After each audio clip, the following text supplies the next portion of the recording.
Alors, aujourd'hui une petite vidéo pour vous montrer comment tracer correctement un triangle isocèle. Alors, première chose, vous faites attention à avoir une épaisseur suffisante de papier, comme ici par exemple, pour éviter d'abîmer la table à la maison. Et vous vous souvenez, quand on a un énoncé en géométrie, on commence par le lire et faire un petit schéma. Donc ici, tracer un triangle ABC isocèle en B, tel que AB égale 5 cm et AC 3,5 cm. Donc je vois ici que mon triangle doit être isocèle en B. Ça veut dire que les deux côtés égaux se rejoignent au point B. Donc je commence par faire mon schéma de mon triangle isocèle. Donc isocèle en B, c'est-à-dire que les deux côtés de chaque côté de B sont égaux et qu'ici j'ai mon troisième côté qui ne sera pas égal, qui sera donc la base.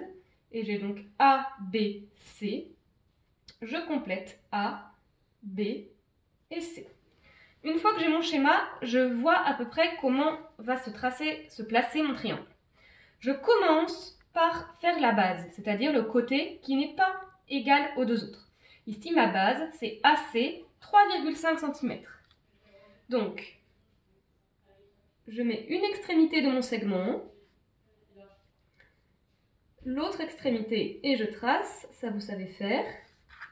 J'ai donc A, C, qui fait 3,5. Ensuite, je prends mon compas. Je l'écarte de manière à avoir la distance AB. La distance AB, c'est 5 cm. Donc je prends mon écartement de 5. Je pointe sur A, parce que mon objectif, c'est d'aller tracer le point B. Je fais un arc de cercle. L'autre côté, BC ou CB, il sera aussi de 5 cm, donc je n'ai pas besoin de bouger mon compas. Je pointe sur C et je vais tracer un autre arc de cercle. Ici, j'obtiens bien le point d'intersection des deux arcs, qui est le point B. Donc, je trace mes segments.